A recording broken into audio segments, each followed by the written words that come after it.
Hello दोस्तों, तो कैसे हैं आप सब। स्वागत है आपका हमारे चैनल पे। नाम तो सुना ही होगा आपने, लर्न झारखंड। अगर आप इस चैनल पे नए हैं तो चैनल को सब्सक्राइब करेंगे और बेल आइकन को प्रेस करेंगे ताकि झारखंड पीसीएस और झारखंड एसएससी से संबंधित सामान्य ज्ञान का कंप्लीट कवरेज का वीडियोज आप तक पहुंचता है। ठीक है, आज हम लोग जो पढ़ेंगे, आज जो आप सीखेंगे, इसको सीखने के लिए आपको कल का वीडियो देखना होगा। वार्निंग है, अगर आज समझना चाहते हैं क्योंकि आज का संबंध कल के काल से है, तो आपको कल का वीडियो देखना बहुत जरूरी है।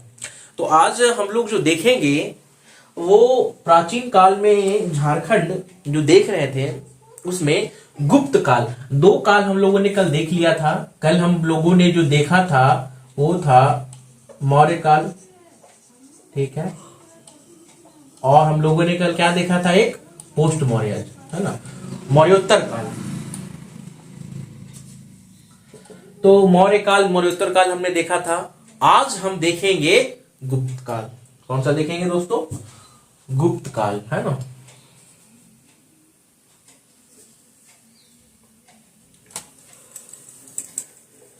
आज हम लोग देखेंगे गुप्त काल और गुप्तोत्तर काल। आज हम लोग जो देखेंगे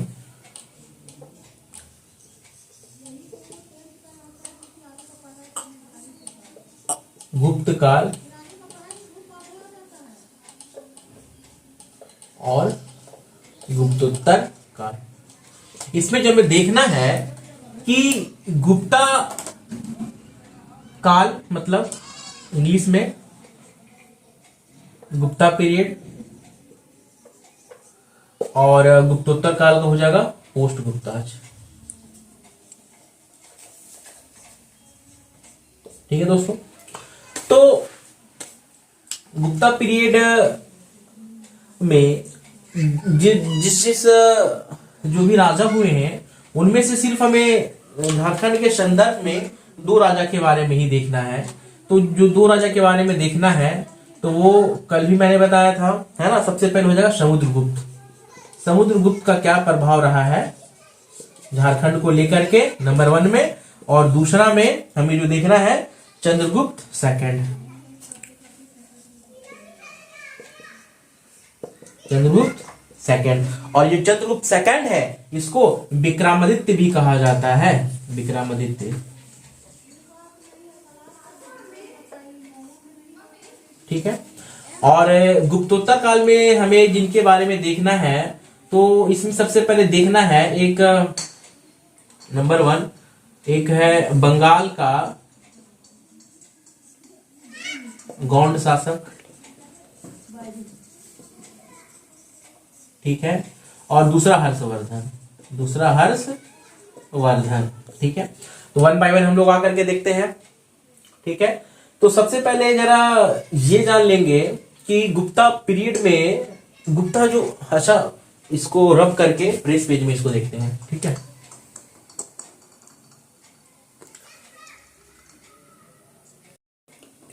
तो आइए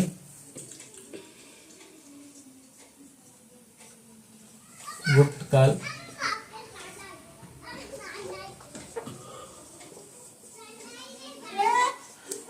इंग्लिश मीडियम के जो स्टूडेंट हैं मैं उन्हें कहना चाहूंगा, दोस्तों झारखंड अगर पढ़ना है ना तो हिंदी मीडियम से पढ़िए।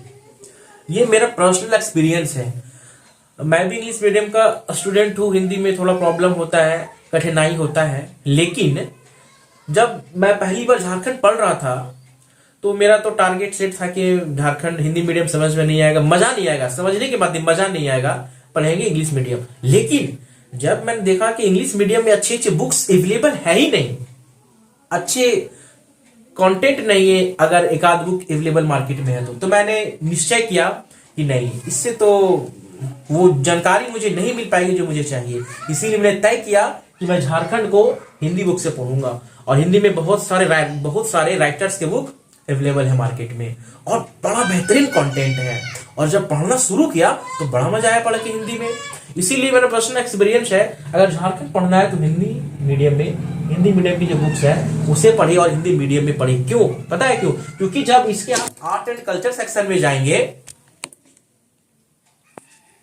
आर्ट एंड कल्चर सेक्शन में जब आप जाएंगे ना, तो उसमें ऐसे ऐसे टर्म्स हैं जनजातियों से संबंधित जो कि आपको इंग्लिश में बड़ा डिफिकल्ट होगा समझने में, पढ़ने में, लिखने में। आपको मजा भी नहीं आएगा, अजीब सा लगेगा। हिस्ट्री में भी कुछ वैसा ही हो जाएगा। इसीलिए मैं चाहता हूं कि आप झारखंड को हिंदी मीडियम में सीखें और पढ़ें। ये मेरा सलाह है, बाकी पसंद आपकी, चॉइस आपकी है। आइए, तो गुप्ता पीरियड जो है, इसमें सबसे पहले जरा जान ले जानकारी गुप्ता जो पीरियड है इसके बारे में। इसके जो फाउंडर थे वो थे श्री गुप्त। श्री गुप्त थे इस डायनेस्टी के फाउंडर, संस्थापक श्री गुप्त, है ना। अच्छा, उसके बाद गुप्ता पीरियड को दोस्तों कहा गया है गोल्डन एरा, स्वर्ण युग कहा गया है। क्या कहा गया है? Golden era. क्या कहा गया है दोस्तों? गोल्डन एरा कहा गया है गुप्ता पीरियड को, क्योंकि इस समय समाज बहुत विकसित हुआ, सांस्कृतिक वगैरह, राजनीतिक वगैरह, हर क्षेत्र में काफी विकास हुआ था। सिर्फ झारखंड का नहीं, पूरा भारत का। इसीलिए इस शासन को गोल्डन एरा कहा गया है। तो फाउंडर हो गए श्रीगुप्त। और इस समय एक चाइनीज ट्रेवलर जो थे, चीनी यात्री ट्रेवलर किए थे। अगर आप लोग जान रहे होंगे तो कमेंट में लिखेंगे ना। चाइनीज ट्रेवलर, एक चीनी यात्री भारत का दौरा किए तो उसका नाम था आई सिंह। लिखते हैं STING, लेकिन S होता है साइलेंट, है ना। आई सिंह जो है भारत का दौरा किए थे। ठीक दोस्तों, और ये जो फाउंडर थे श्रीगुप्त, इसके बाद जो श्रीगुप्त के बाद जो आए, श्रीगुप्त के बाद जो मैं सीरीज लिख दे रहा हूं, जो कैसे कैसे इनका जो है चला क्रम। तो श्रीगुप्त के बाद इनका बेटा था घटोत्कच, घटोत्कच, ये जो है राजा बने। अब घटोत्कच के बाद जो है वो बनता है, घटोत्कच के बाद जो है दोस्तों चंद्रगुप्त वन बनता है, चंद्रगुप्त वन। और चंद्रगुप्त वन के बाद जो अगला राजा जो बनता है, बड़ा भयानक राजा बनता है, जिसका नाम है समुद्रगुप्त। समुद्रगुप्त। और समुद्रगुप्त के बाद जो राजा है वो है चंद्रगुप्त टू।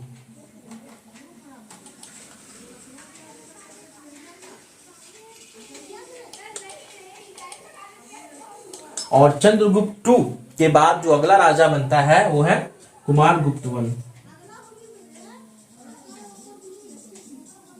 कुमारगुप्त वन। और कुमारगुप्त वन के बाद स्कंदगुप्त। मैं इसको फॉलो करके दोस्तों, मैं है ना यहां लिख देता हूं, यहां पर स्कंदगुप्त, स्कंदगुप्त। और स्कंदगुप्त के बाद जो अगला राजा बन जाता है वो होता है, अगला राजा नहीं, ये आखिरी राजा होता है, जिसको बोलते हैं विष्णुगुप्त, इसको बोलते हैं विष्णुगुप्त। और ये जो विष्णुगुप्त है ये आखिरी राजा होता है गुप्ता काल का, है ना। और जरा देखेंगे हम लोग कि जो समुद्रगुप्त है, समुद्रगुप्त को कहा जाता है पता है क्या? बहुत ही भयानक राजा था। इसे बोलते हैं इंडियन नेपोलियन। इसकी नेपोलियन, भारत का नेपोलियन, है ना, इंडियन नेपोलियन।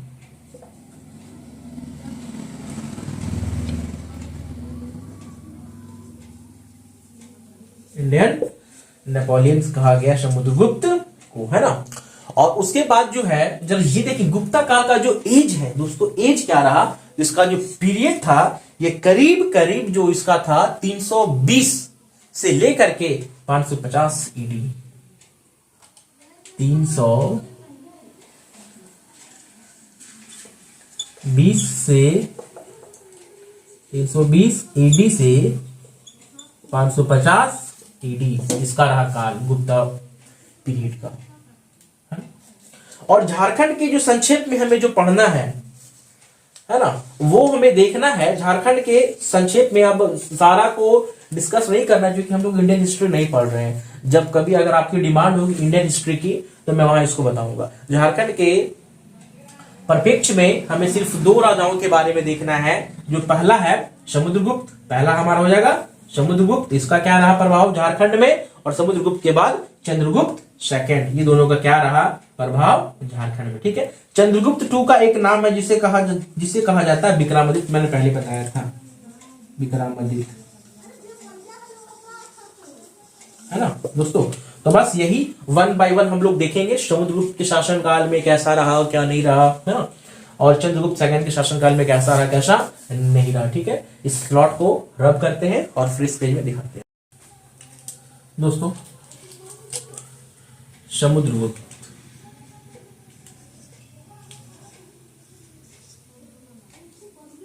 समुद्रगुप्त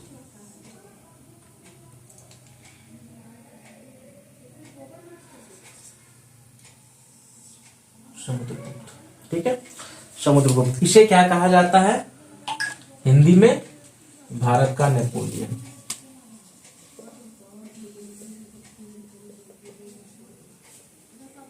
भारत का नेपोलियन, ठीक है। कीवर्ड देखते हैं सबसे पहले। ये जो समुद्रगुप्त के शासन काल में, छोटा नागपुर को इसके शासन काल में, इसके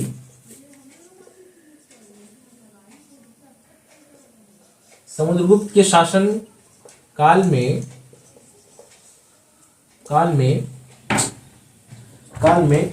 छोटा नागपुर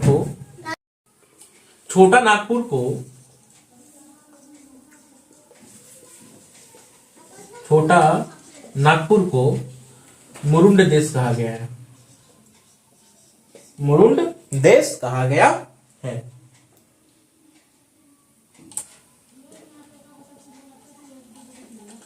मुरुंड देश, छोटा नागपुर को मुरुंड देश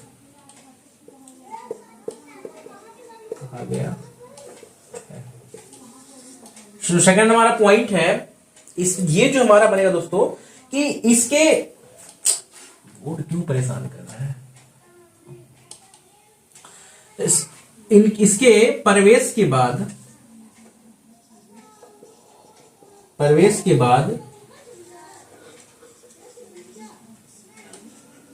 झारखंड में बौद्ध धर्म का पतन हो जाता है, बौद्ध धर्म का पतन हो जाता है। हम लोग लास्ट क्लास में देखा था कि झारखंड में जो बौद्ध धर्म है इसका सेंटर क्या क्या था, लेकिन जैसे ही इसका एंट्री होता है झारखंड में बौद्ध धर्म का क्या होता है, पतन हो जाता है। ठीक है दोस्तों, समुद्रगुप्त अपने शासन काल में जितना भी युद्ध किया था, तो जितने भी इसके विजय थे, माने इसके जो विक्ट्री थे, अपने विजय का जो वर्णन है वो किया गया था प्रयाग प्रशस्ति में। प्रयाग प्रशस्ति में विजय का वर्णन कहां किया था, प्रयाग प्रशस्ति में किया था, प्रशस्ति में।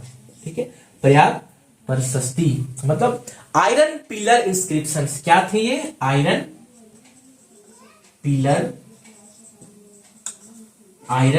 Pillar inscriptions. ठीक है, तो प्रयाग प्रशस्ति में सारा जो विजय था इसका वर्णन इसमें था। और कौन किया था वर्णन, कौन लिखा था, तो प्रयाग प्रशस्ति के जो राइटर थे वो थे हरिसेन। कौन थे, हरिसेन। और इसका जो सारा विजय था उसका वर्णन इसी प्रयाग प्रशस्ति में किया गया था। किसके द्वारा, हरिसेन के द्वारा किया गया था। और इस विजय में जो है आटविक नामक प्रदेश भी था। इस विजय में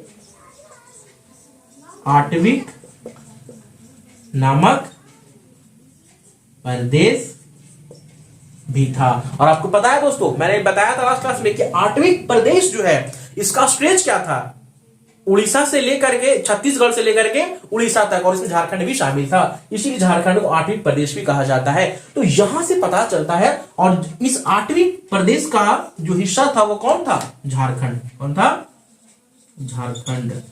तो अब यहां से समझ में आता है हमें कि समुद्रगुप्त का जो पावर था, वर्चस्व था, इस जगह पर भी था, झारखंड में भी था, है ना। तो झारखंड के संबंध में, झारखंड के संबंध में समुद्रगुप्त का जो है वर्णन कहा था, प्रयाग प्रशस्ति, आयरन पिलर इंस्क्रिप्शंस। ये जो है इलाहाबाद, ये जो है इसको जो है इलाहाबाद पिलर भी कहा जाता है। प्रयाग जो प्रशस्ति है इसको इलाहाबाद पिलर भी कहा जाता है। मैं साइड में यहां नोट कर दे रहा हूं,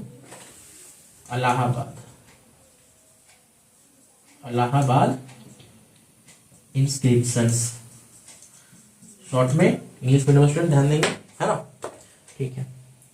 इसके बाद जो है सो इसको रब कर लेते हैं थोड़ा। तो हम लोगों ने देख लिया कि झारखंड जो है उसका संबंध समुद्रगुप्त से कैसे था। तो एक की पॉइंट था, कौन, क्या था की पॉइंट, ये जो इलाहाबाद पिलर इंस्क्रिप्शंस है, सारा इसका विक्ट्री का वर्णन था, उसमें आठवीं प्रदेश का हिस्ट्री का भी वर्णन था। तो आठवीं प्रदेश झारखंड का हिस्सा था, ठीक है। तो इस प्रकार समुद्रगुप्त का प्रभाव झारखंड पे भी था, ठीक है। अब ये हो गया, अब यहां से डाटा हो गया। अब इसके आगे हम लोग देखते हैं समुद्रगुप्त के आगे चंद्रगुप्त सेकंड, चंद्रगुप्त सेकंड।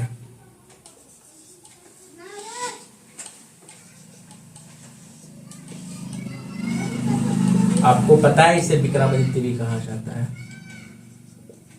विक्रमादित्य भी कहा जाता है। आई कीवर्ड में सबसे जो पहला कीवर्ड इसका ये है दोस्तों कि चंद्रगुप्त सेकंड का भी जो है प्रभाव झारखंड में था, प्रभाव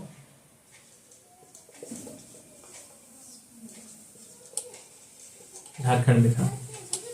इसके टाइम में एक चीनी यात्री भारत आए थे, चाइनीज ट्रेवलर,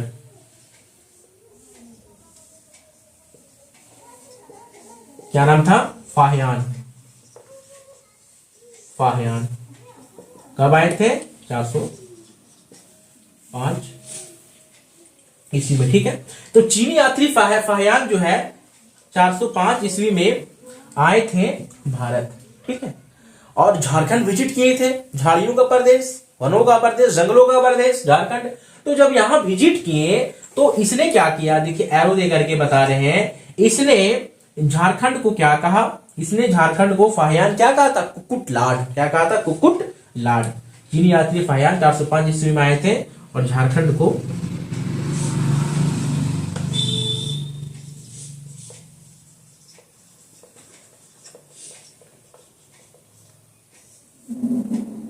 कुकुट लाड, क्या कहा था, कुकुट लाड कहा था। तो इस प्रकार चंद्रगुप्त सेकंड का जो संबंध है झारखंड था, क्योंकि इसके शासनकाल में जब ये आया था, है ना, चीन यात्री फाहियान 405 ईस्वी कुकुट लाड बोल करके गया था, है ना। तो इससे पता हमारा चलता है कि किस प्रकार से चंद्रगुप्त सेकंड का संबंध जो है झारखंड से था। अब एक स्लॉट हम जो है सो इसको बना करके देखेंगे उस स्लॉट में कि गुप्त कालीन का कौन कौन सा सामान किस किस जगह से झारखंड में पाए गए हैं, गुप्त कालीन का, है ना। तो वो टेबल बनाते हैं सबसे पहले। यहाँ तो टेबल मेरे ख्याल से बन जानी चाहिए, है ना।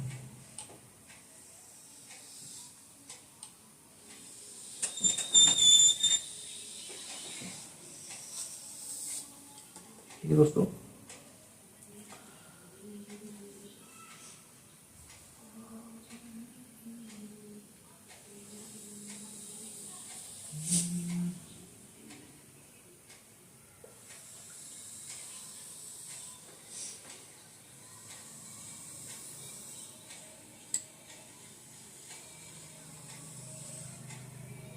ठीक है।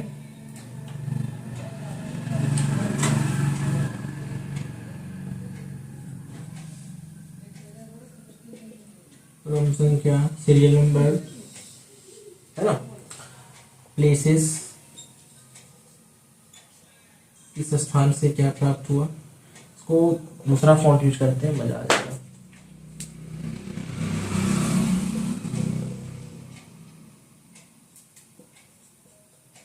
क्रम संख्या, स्थान, है ना,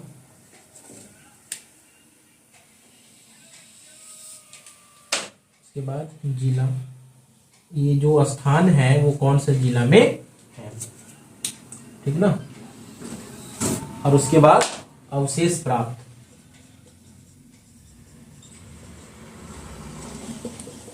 अवशेष प्राप्त, ठीक है दोस्तों। तो देखते वन बाय वन, ठीक है। मदुही पहाड़, नंबर 1 में मदुही पहाड़,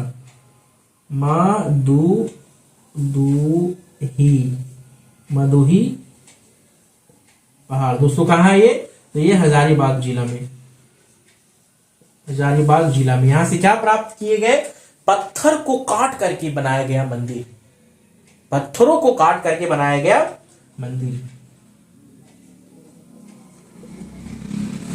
पत्थर को काट कर बनाया गया मंदिर, ठीक है। सेकंड जो देखेंगे हम लोग, सतगावा, सतगावा दोस्तों, सतगावा एक प्रखंड है कोडरमा जिला में, कोडरमा जिला में। यहां से क्या प्राप्त किया गया, यहां से मंदिरों के अवशेष कुछ प्राप्त हुए हैं ना, मंदिरों के अवशेष, गुप्तकालीन मंदिरों के अवशेष प्राप्त हुए हैं, मंदिरों के अवशेष, ब्रैकेट में मैं लिख देता हूं गुप्तकालीन, गुप्तकालीन, ठीक है। नंबर 3 में हमारा पिठोरिया,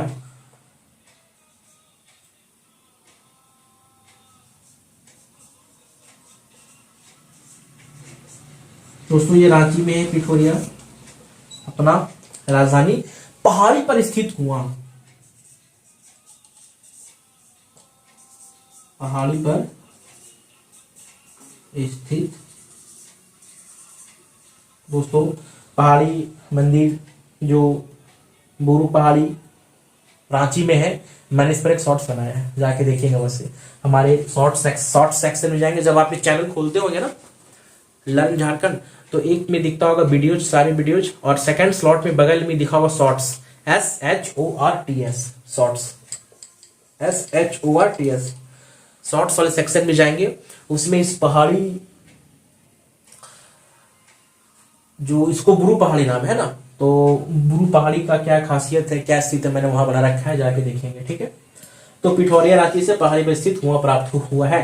तो ये जो 3 जो चीज जो हमने देखा, ये सारे रिमेनिंग्स है गुप्त काल के, है ना। और एग्जाम में सीधे क्वेश्चन पूछ दिए जाते हैं, मदुही पहाड़ कहाँ है ना, तो हजारीबाग, या फिर ये पूछ दिया जाएगा कि पत्थर को काट करके बनाया गया मंदिर कहां पर है, तो मदुही पहाड़ हजारीबाग में है ना। मंदिरों के अवशेष, गुप्तकालीन मंदिरों के अवशेष कहां से प्राप्त हुए, तो सतगावा कोडरमा जिला से प्राप्त हुआ है। या फिर पिठौरिया कहाँ है, तो रांची में है ना। तो पहाड़ी पर स्थित कुआं कहां मिला है, तो पिठौरी रांची में मिला है दोस्तों।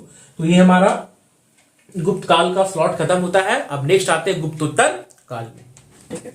इसको रख करते हैं दोस्तों, गुप्तोत्तर काल।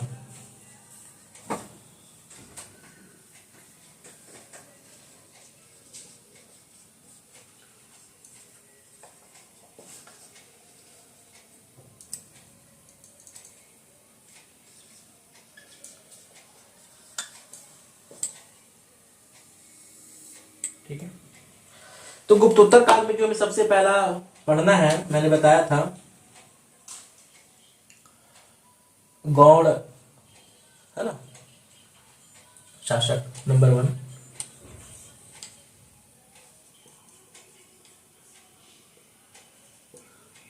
गौड़ शासक या वंश, है ना। ये कहाँ का था दोस्तों? ये था बंगाल का था। कहाँ का था ये? बंगाल का था। ठीक है, तो सबसे पहले इस वंश का एक प्रतापी राजा था जिसका नाम था शशांक। शशांक इस वंश का प्रतापी राजा। प्रताप ये जो शशांक है, शशांक है ना, शशांक इस वंश का एक प्रतापी राजा था जिसने की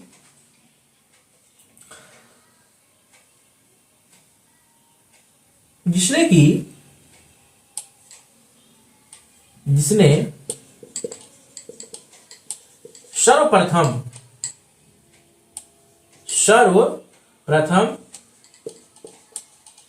झारखंड को राजधानी बनाया था। इससे पहले कोई भी झारखंड को राजधानी नहीं बनाया था। तो ये जो है शशांक, यह जो है सबसे पहले झारखंड को राजधानी बनाया था। और यह बहुत वीवीआई क्वेश्चन है ना। शशांक जो है शैव धर्म का अनुयायी था। शैव धर्म का अनुयायी था, मतलब मानने वाला था। अनुयायी, शैव धर्म का अनुयायी था, है ना। इसीलिए इसने कॉमा दे करके इसीलिए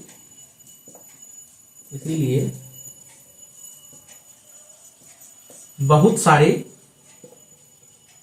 शिव मंदिरों का निर्माण करवाया था। बहुत सारे शिव मंदिर का निर्माण करवाया था। ठीक है, ये जो शशांक है इसने इसका राजधानी का विस्तार,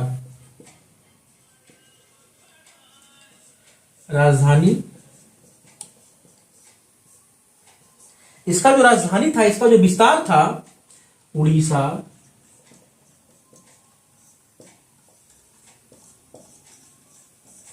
झारखंड, है ना, बंगाल, उड़ीसा, झारखंड, बंगाल तक था। ठीक है, इसका राजधानी नहीं, इसको आप साम्राज्य बोल सकते हैं ना। साम्राज्य का विस्तार, साम्राज्य का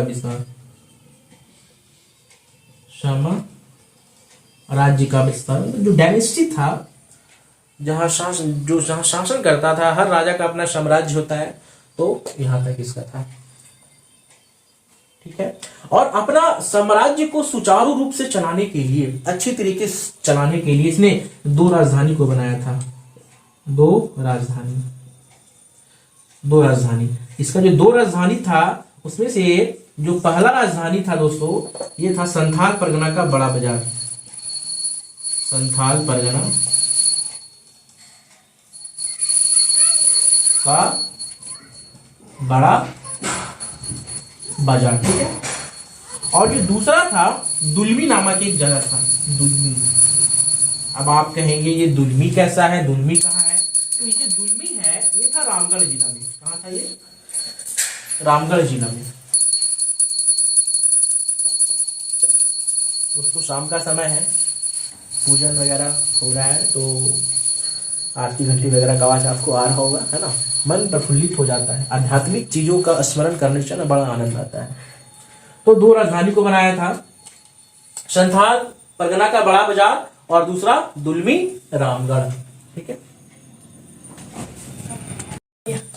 इसके काल का एक प्रसिद्ध मंदिर है, एक फेमस टेम्पल है इसके टाइम पीरियड का।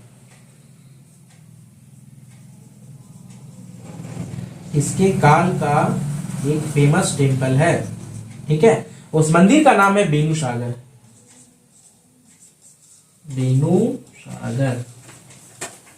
बेनू सागर फेमस टेम्पल जो है, इसका निर्माण करवाया था ये।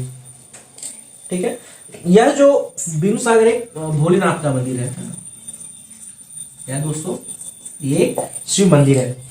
ठीक है, और यह जो मंदिर है, आप कहेंगे ये है कहाँ? तो ये जो मंदिर है, यह कोचांग नामक एक जगह है। और ये कोचांग कहाँ है? ये बॉर्डर झारखंड और उड़ीसा के बॉर्डर पर एक जगह है कुचांग। कहां पे? कुचांग में ये मंदिर अवस्थित है। कुचांग, ठीक है। कहां? बॉर्डर, कौन सा border? Border Jharkhand and Orissa. दोस्तों ये जो यहां मैंने जो लिखा था कि ये बहुत सारे शिव मंदिर का निर्माण करवाया था। बहुत सारे शिव मंदिर का निर्माण करवाने का मतलब हो गया कि यह हिंदू धर्म को बहुत मानता था,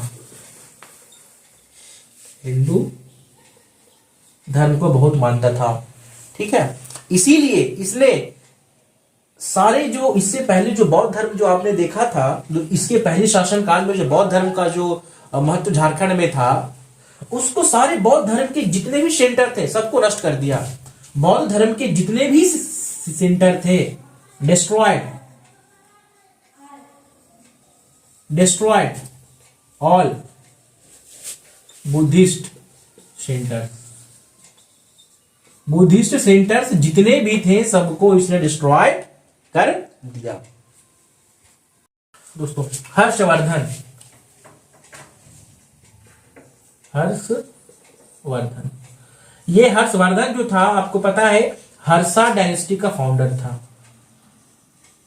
founder of Harsha dynasty, Harsha राजवंश, हर्षा डायनेस्टी का ये फाउंडर था।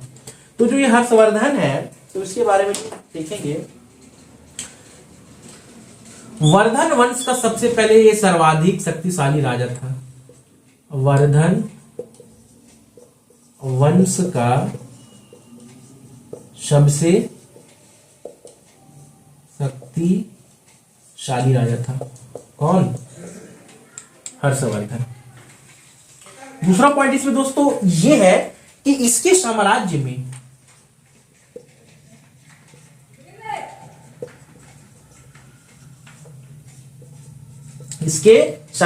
में राजमहल का कुछ भाग शामिल था।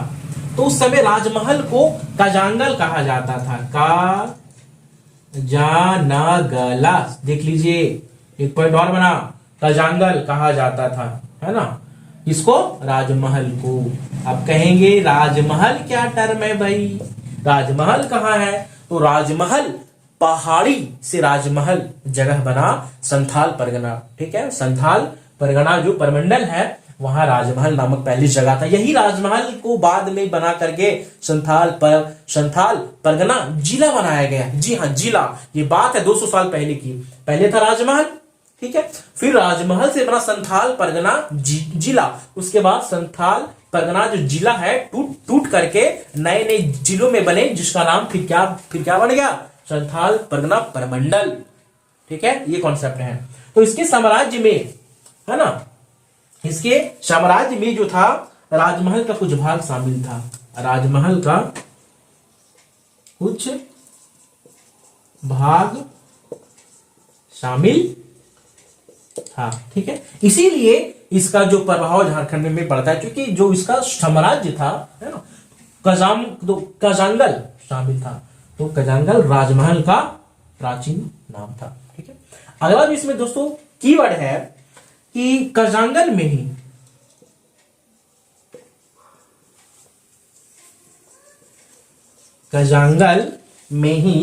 हर्षवर्धन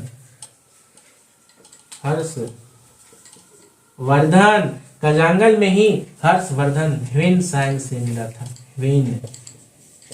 ह्वेनसांग, कजांगल में ही हर्षवर्धन ह्वेनसांग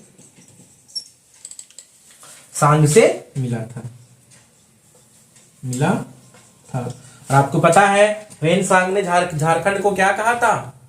ह्वेनसांग ने झारखंड को क्या कहा था? तो आपको याद होगा लास्ट लेक्चर्स जो हमने पढ़ाए थे उसमें ह्वेनसांग ने झारखंड को दोस्तों कहा था कि लूना सू का लाना, है ना, कि लोना सू का लाना। तो जाहिर सी बात है कि जब हर्षवर्धन जो है जब ह्वेनसांग से कजांगल में मिला, इसीलिए कजांगल का जो महत्व है झारखंड से जुड़ा हुआ है, हर्षवर्धन से जुड़ा हुआ है। और ह्वेनसांग ने किसने? ह्वेनसांग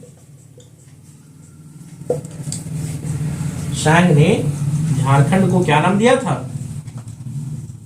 झारखंड को की लो ना सू का ला ना नाम दिया था। एक और नाम दिया था, जरा बताएंगे। कर्ण सुवर्ण, कर्ण और सुवर्ण। दोस्तों तो ये था हर्षवर्धन का। तो इस प्रकार से हम लोगों ने देख लिया कि प्राचीन काल में जो झारखंड का जो इतिहास है वो किन किन राजाओं से जुड़ा था, है ना। मौर्य काल में किससे था, मौर्योत्तर काल में किससे था, गुप्ता काल में किससे था और गुप्तोत्तर काल में किससे था। डायरेक्ट क्वेश्चन, हिट क्वेश्चन यहां से बनता है और एग्जाम में पूछा जाता है कि किसके साम्राज्य में, किसके साम्राज्य में कजांगल का कुछ भाग जो है शामिल था। 4 राजा का नाम दे देगा। Your answer will be Harshvardhan. या फिर राजमहल का पुराना नाम क्या था, तो कजांगल था। तो कहां पे हर्षवर्धन वेनसांग से मिला, तो आंसर होगा कजांगल। वेनसांग ने झारखंड को क्या कहा, तो कि लूना सूफा लाना कहा था। दोस्तों इस प्रकार से हमारा ये चैप्टर जो है कंप्लीट होता है ना। ठीक है, आप इसको देखेंगे तो यहाँ से एग्जाम में एक आधो क्वेश्चन पूछ लिए जाते हैं, है ना। और जेपीएससी का तो ये फेमस टॉपिक है, यहाँ से जेपीएससी में क्वेश्चन पूछना ही पूछना है, 1 या 2। ठीक है दोस्तों, तो मिलते हैं हम लोग नेक्स्ट वीडियो में। तब तक आप लोग बढ़िया से रहेंगे। और अगर आप लोग झारखंड की परीक्षाओं की तैयारी कर रहे हैं तो जैसा आप लोगों ने देखा, कल ही नोटिफिकेशन आया कि जो भी सारे वैकेंसीज आए हुए थे सबको रद्द कर दिया गया है। झारखंड सरकार सबको रद्द कर दिया और फ्रेश वैकेंसी को लेकर के आएगा। नियोजन नीति जो नया बना है उसके अनुसार संशोधन करके सारा वैकेंसी को फिर से निकाला जाएगा। तो मुझे लगता है कि ज्यादा टाइम लगेगा नहीं है, ये सब 2-3 महीना में सारा काम हो जाएगा। तो 2-3 महीना में दोस्तों मैं आपको झारखंड कंप्लीट दूंगा करवा, और रगड़ करके पढ़िए। आप अगर ये जो मैं वीडियोस बना रहा हूं, अगर आप सिर्फ इसे देखते हैं तो यकीन मानिए कि आप परीक्षा में 100% के नजदीक नंबर ले आएंगे। ठीक है दोस्तों।